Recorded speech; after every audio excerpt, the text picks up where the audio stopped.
মদিনার বাজার দিয়ে নবীজি যাচ্ছেন, নবীজির একটা ওট পছন্দ হয়েছে। তো নবী ওটের মালিকের কাছে গিয়ে জিজ্ঞেস করলেন, ভাইয়া এই ওটটার দাম কত?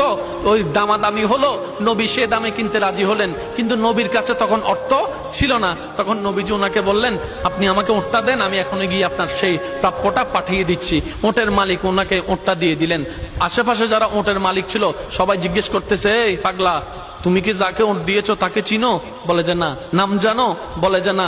পরিচয় জানো? বলে যে না। ঠিকানা জানো? না।